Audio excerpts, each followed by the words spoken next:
Tumsifu Yesu Kristo. Mambo vipi?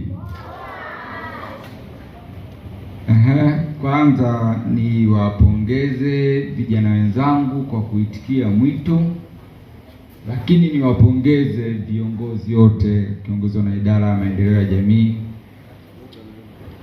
pamoja na watumishi wengine wa halmashauri, mwenyekiti wa jukwaa la vijana, katibu, lakini ni wapongeze kamati yangu ya usalama, watoa mada, mshauri wa jeshi la akiba Bwana Hemedi, mkuu wa TAKUKURU.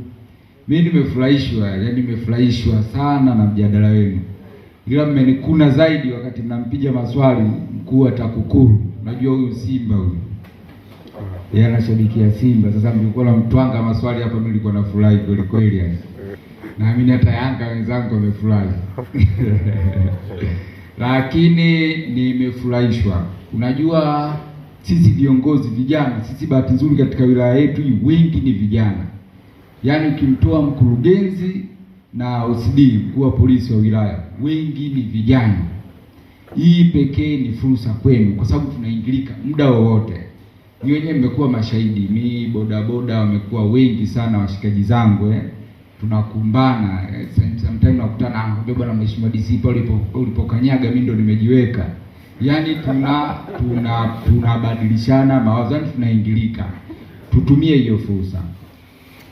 Leo hii nimeliona hili hapa, naamini ukiacha hili limefanyika kabla kwa sababu ya mwenge, lakini sasa mmenipa mwanga kwa nahitaji nifanye kama hili tofauti na haya mambo ya mwenge.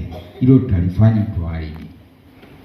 Huwa tumezoea wanakaaga na wazee na wakina mama, vijana tunatumia kwa sababu ya ule urahisi wa kukutana. Tumekuwa kama tunakuaga na mikutano ambayo sio rasmi. Bodaboda huwa wanakutana nao mara kadhaa, na wenyewe wanajua tunaongea kiutu uzima, tunafanya ya kuyafanya, tunayaacha. Ila sijawahi kushuhudia mjadala wa moto watu wakatoa dukuduku kama koni. Wapongeze, lakini naomba niwaahidi tutafanya baada ya mwenge, tutafanya mjadala mpana wa vijana kwa ajili ya maslahi ya vijana, kuongea masuala mengi kwa ajili ya kujenga Liwale yetu.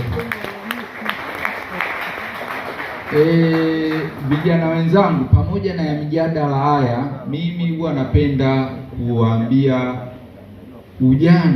ujana ni maji ya moto, na Mungu ametujalia sisi watu weusi muda mrefu wa kuishi.